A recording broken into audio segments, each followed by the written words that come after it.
இல்லை கவர்மெண்ட் எக்ஸாம்ல எழுதணும்னு ஆசைலாம் இல்லை. ஸோ ஆனால் எல்லாரும் சொல்கிறாங்க, ஏன் நம்மளால முடியாது, ஸோ ட்ரை பண்ணுவோமே. ஸோ காலேஜில் படிக்கிறோம், ஸோ எழுதுறோம், ஸோ இதே தானே அங்கேயே இருக்க போகுது அப்படின்னு சொல்லிட்டு ஸ்டேஜ் எழுதி பயப்படணும், ஸோ எக்ஸாம் எழுதி பயப்படணும் அப்படின்னு சொல்லிட்டு ஒரு இது இருந்துச்சு. ஸோ நான் வந்து அட்டன் பண்ணலான்னு இருந்தேன். ஸோ இப்போ வந்து எங்கள் அண்ணன் சொன்னாங்க, இன்னொரு நீ ட்ரை பண்ணேன், இதெல்லாம் அப்படியே பண்ணேன், ஸோ நெக்ஸ்ட் டைம் நீ ஃபர்தராக ஸ்டடீஸ் பண்ணணும் அப்படின்னாங்க. ஸோ அது ஒரு மைண்டாக தான் இருந்தேன், எனக்குமே ஃப்ரெண்ட்ஸ் சொல்லிட்டு இருந்தேன். ஸோ எனக்கும் அப்ளை பண்ணேன். ஆனால் இருந்தாலும் ஒரு இதாக இருந்துச்சு. ஸோ இங்கே வந்ததுக்கப்புறம் எனக்கு அது கிளியர் ஆயிடுச்சு. ஏன்னா ஒரு 12 நிமிஷம் இப்பயே கிளியர் பண்ணிட்டேன்.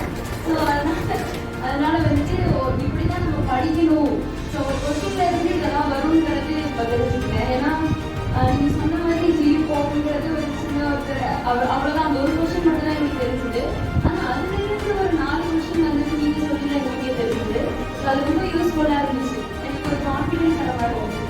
ஏன்னா நம்மளால முடியும், கண்டிப்பாக ஒரு 2 வருஷத்துல ஒரு 2 அட்டம்ப்டாவது கொண்டு 3 அட்டம்ப்ட்ல வாங்கிடுவோம் அப்படிங்கிற ஒரு கான்ஃபிடென்ட் வந்துருக்கு. ஸோ எங்கள் ரிசல்ட்ஸ் எல்லாருக்குமே இந்த கான்ஃபிடென்ட் வந்துருக்கு.